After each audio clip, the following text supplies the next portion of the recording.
Pues normalmente llamamos queerbaiting, que es un término relativamente nuevo, a cuando en una producción audiovisual, en realidad en cualquier obra de ficción, se intenta utilizar como reclamo una especie de intento de representación del colectivo LGTB, pero que luego en realidad no se cumple al final. Es cierto que el concepto de que al final no se cumple dentro de la ficción es un poco relativo. Puede ser que los personajes al final resulta que son cis heterosexuales, o puede ser que simplemente la relación nunca llega a consumarse. El caso es que al final a ese colectivo, al colectivo LGTB, le deja sin esa representación real de esos personajes, con lo cual todo se queda en sugerido, o bueno, a lo mejor sí, pero no vemos la historia, o directamente se niega al final, ¿no? Entonces, el problema que tiene el queerbaiting es que es una especie de estrategia de marketing que básicamente, yo creo que la mejor manera de resumirlo es cuando alguien hace una obra de ficción prometiendo un contenido LGTB que luego no tiene intención de cumplir.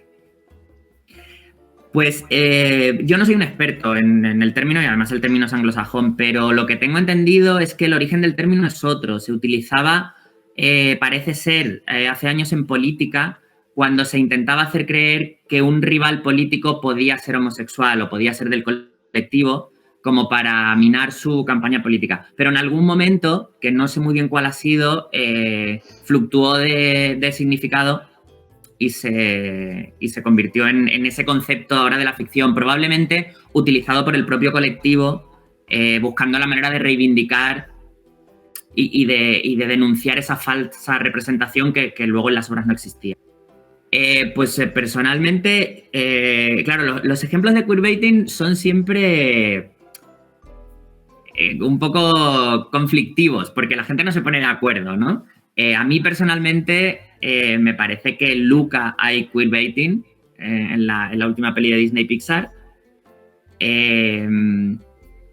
Y luego es verdad que depende un poco de qué definición del queerbaiting hagas, ¿no? Se ha acusado, por ejemplo, a la serie de 100 de hacer queerbaiting porque había una protagonista que en un momento dado parece que va a tener una relación con otra de los personajes, y en el último momento, cuando finalmente consuman esa relación, la otra muere.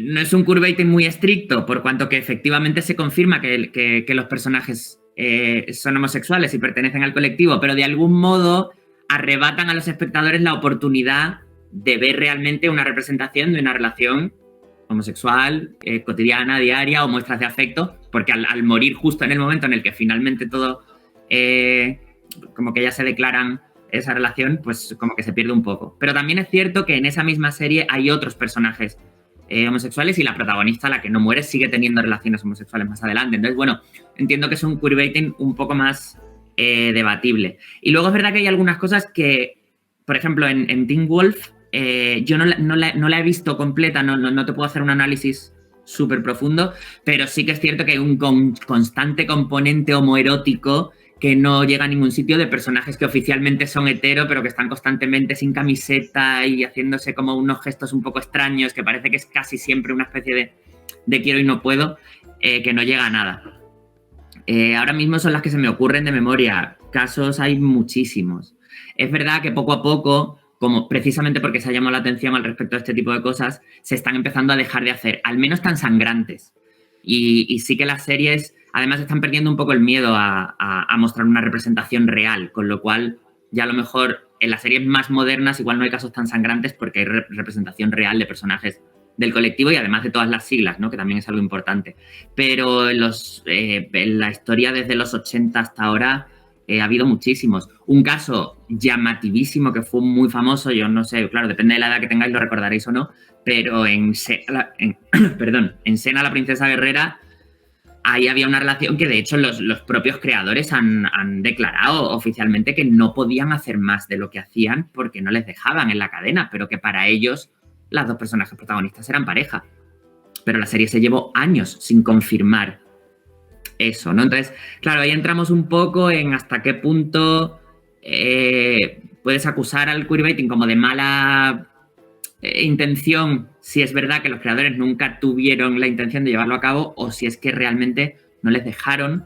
Y se conformaron con eso porque no dejaba de ser un poquito de representación para el colectivo en épocas, estamos hablando de que Xena la princesa guerrera es de los 90, claro, en televisión, en una televisión nacional, había cosas que no podías hacer, sobre todo si estabas haciendo contenido infantil y juvenil, que era el caso, ¿no?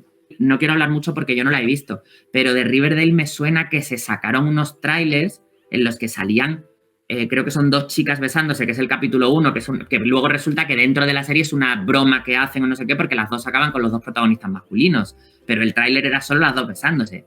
Eso es marketing puro y eso es innegable que es queerbaiting. Es como parece que va a haber contenido y luego resulta que todo era mentira, aunque veas el beso igualmente, ¿no? Porque no es una representación real del colectivo.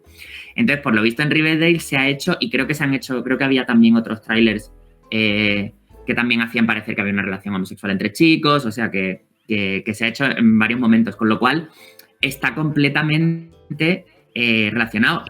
Es verdad que luego mucha gente dice, bueno, pero ¿y qué más da, no? Una obra no se debería ver porque salga un personaje de determinada orientación sexual. Claro, estamos hablando de que el queerbaiting existe porque el colectivo LGTB tradicionalmente está tan infrarrepresentado y hay una necesidad tan fuerte de representación, de necesidad de verse reflejado porque parece que tú eres el único que es diferente, porque parece que nadie es como tú, porque parece que no puedes ser el protagonista de tu historia, porque parece que no puedes ser el héroe, que es también lógico que muchas veces gente del colectivo, especialmente gente joven, en un momento dado necesite tanto verse que incluso sea uno de los motivos prioritarios para ver, a lo mejor no toda la ficción que consume, pero parte de ella, porque necesita eso. Eso es una cosa que una persona cis heterosexual es muy difícil que entienda, porque están constantemente representados, en todas partes, son el estándar. Entonces, es muy fácil desde ese lado decir, pues no entiendo qué más da, la peli o la serie es buena independientemente de esto, o la gente, como han comentado algunas veces en algunos vídeos míos, ¿no?